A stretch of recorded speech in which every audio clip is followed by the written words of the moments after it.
Hello everyone, my name is Ankita Rai and the chapter which we are going to deal with in biology is microbes in human welfare, which is the chapter of class 12th.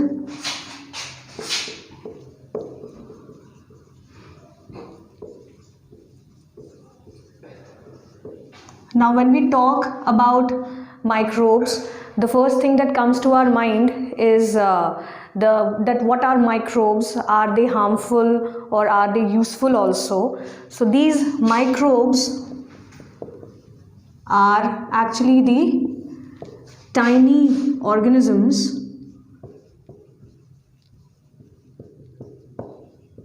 which are found in every possible habitat. That habitat can be of saline conditions, that can be aquatic condition, that can be dry conditions, that can be xeric condition, and every possible habitat they are found.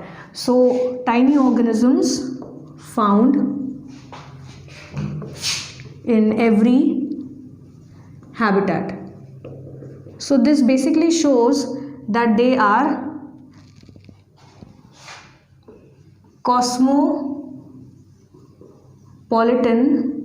in nature. Right? So the first thing that comes to our mind is what are the kinds of microbes, or what are the different kinds of microorganisms which are found in the habitat. Now these microbes can be either bacteria, it can be either virus, protozoans, prions, viroids, and many more. So this was about microbes. Microbes, in this chapter we are going to deal with the usefulness of microbes. That means how microbes are useful in our day-to-day life in production of certain products, commercial products, or any kind of domestic products. So the first thing which we are going to deal with is microbes that are useful in household products.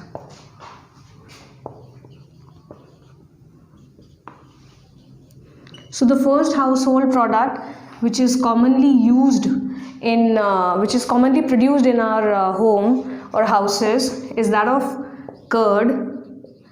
Now this curd is basically produced from milk with the help of a group of a bacteria called lactic acid bacteria. So it is obtained from milk, and that too with the help of lactic acid bacteria. Now this lactic acid bacteria is commonly the lactobacillus, which is responsible for this conversion of milk into curd. This lactic acid bacteria belongs to lactobacillus. Now what is the function of this lactic acid bacteria? The peculiarity or the significance of this bacteria is that these bacteria are actually responsible for converting or coagulating and partially digesting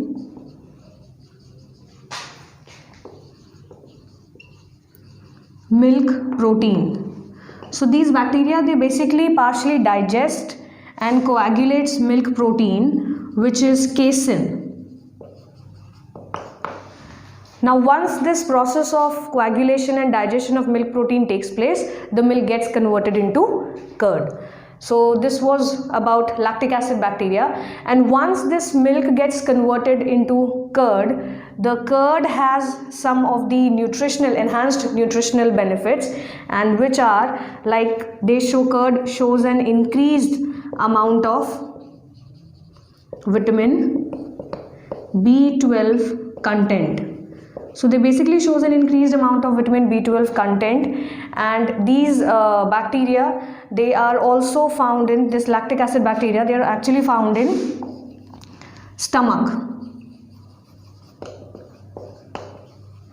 and plays a very important role in checking the disease causing microorganisms. The next example of the commonly used household product is that of, this was the first example, and the next example is that of toddy.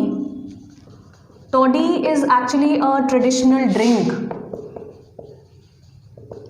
It is a traditional South Indian drink, rather, I would say. The Southern Indian drink,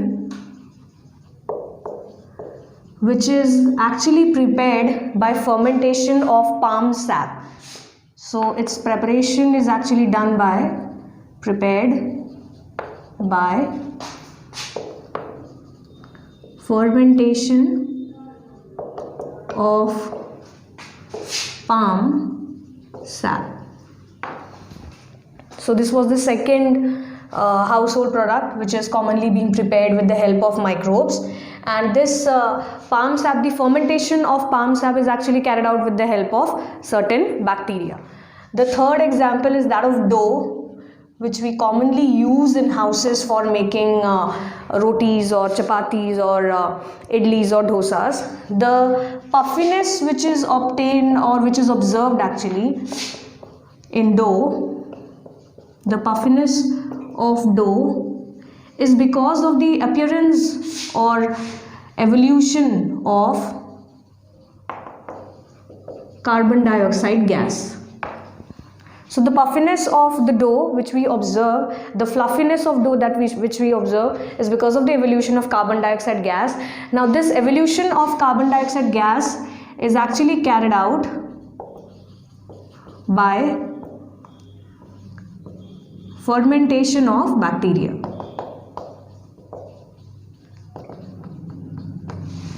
So this was the third example, which was that of dough. The next example is that of cheese. Now cheese is one of the most oldest traditional items which are being prepared in houses in recent times and in many years. Now this cheese the cheese quality belonging to Swiss cheese is prepared with the help of, prepared by Propionibacterium shermani.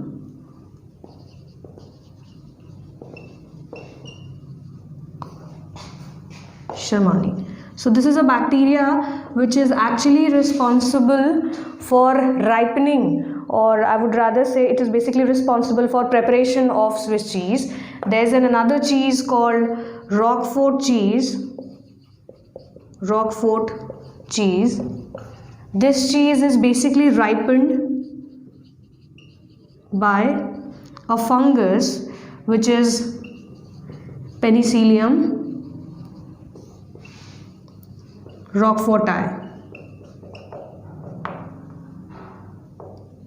So this is a fungus which is used for ripening of Roquefort cheese, and Propionibacterium shermani is the bacteria which is used for preparing, or which is used in the preparation of Swiss cheese. So this was about the microbes, or the usefulness of microbes that are actually being used for preparing certain household products in our day-to-day life. The next topic which we are going to deal with is how the microbes are actually used, or welfare, or how much they are useful in producing the industrial products. So the next which we are going to deal with is microbes in industrial products. So when we talk about the usefulness of microbes in producing industrial products, the first thing that comes to our mind that what are the kind of vessels, or what will be the kind of machineries which we will be having, or which will be actually manufacturing for obtaining such kind of industrial products. Because since industrial products are produced on a very large scale, that's why these industrial products requires certain kind of vessels that is actually very which is in terms is actually very large. So here we are going to deal with a vessel, a large vessel actually, which are called fermenters. So fermenters are actually the vessels, large vessels, which are used in production of microbes. So these are large vessels which are used in production of industrial products with the help of microbes.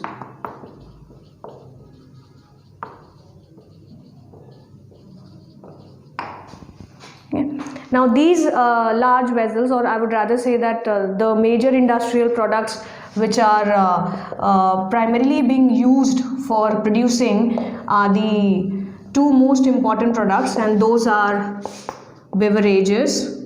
Beverages basically includes the alcoholic products, and the second one will be your antibiotics. So these are the two most commonly produced industrial products in case of microbes that are being commonly used. So the first which we are going to deal with is beverages. Now these beverages actually includes the all the different kinds of alcoholic products that are present that we found in our day-to-day life, and the most commonly used microbe is yeast. Yeast, which is commonly called Saccharomyces cerevisiae, is used for producing ethanol.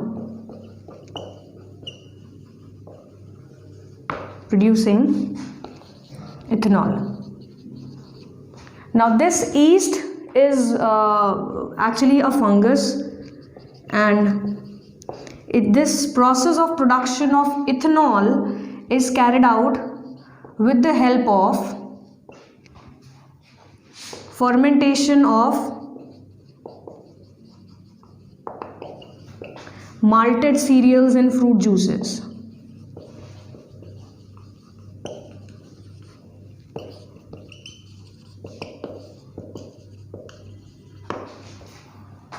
So yeast is that common fungus which is primarily used for producing all kinds of alcoholic forms, and especially the ethanol forms. Every form is ethanolic form, and this ethanol production is basically done with the help of fermentation of malted cereals and fruit juices. Now out of many alcoholic products, the two which are whiskey, brandy and rum. So these are the three alcoholic products which are produced via distillation process, via distillation of fermented broth. While on the other hand, wine and beer, these are the two alcoholic products which are produced without distillation process. Now distillation is basically a purification process of alcohol through which the purification is done, and ultimately the fermented broth is purified to give out the final byproduct. So this was about the beverages. The next is the production of antibiotics.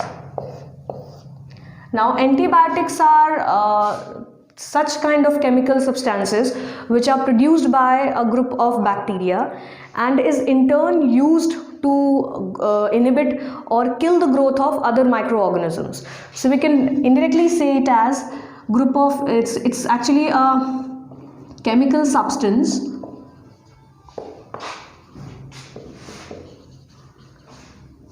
produced by group of bacteria, or I would rather say not only bacteria, it also involves other microorganisms as well,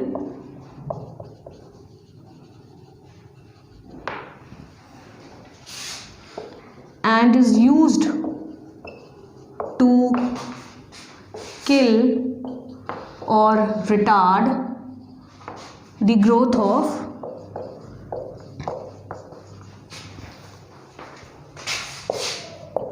other microbes. Now, for the very first time, the first antibiotic to be discovered was penicillin. First antibiotic to be discovered was penicillin. And this penicillin was basically obtained from a fungus.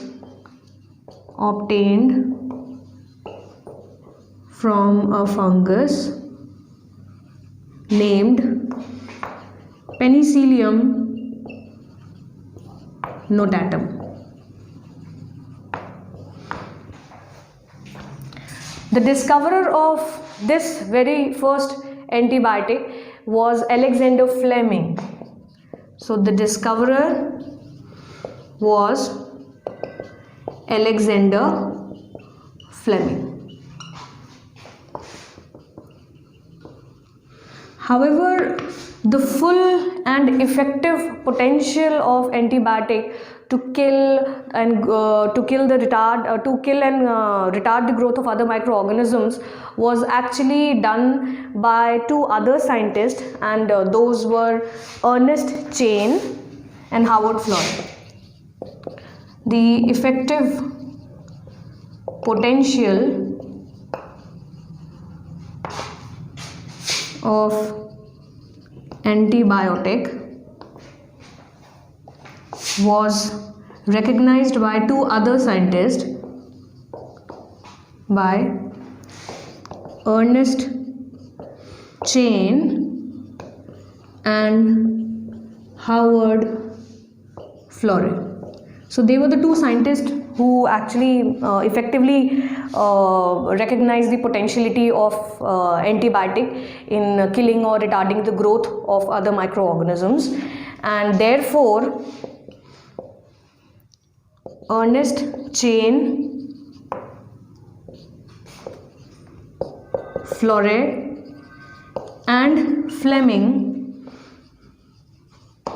were awarded Nobel Prize.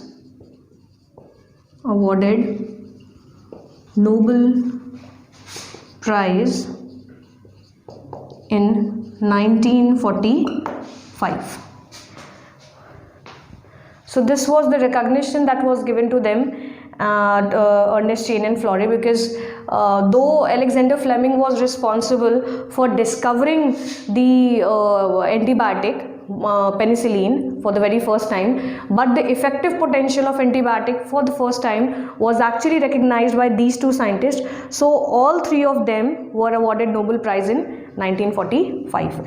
This antibiotic penicillin was widely used to treat the wounded American soldiers who were wounded in World War II.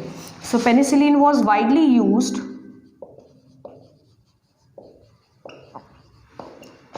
to treat American soldiers wounded in World War II. And that's how the potentiality of this antibiotic came into light. So there are a lot number of diseases which are actually being treated with the help of antibiotics. So diseases being treated with the help of antibiotics. These common diseases includes whooping cough, diphtheria, and leprosy. So these are the most common diseases that are widely used to treat a lot number of diseases with the help of antibiotics. And not only these diseases, there are other more diseases also that are being treated and widely used for antibiotic.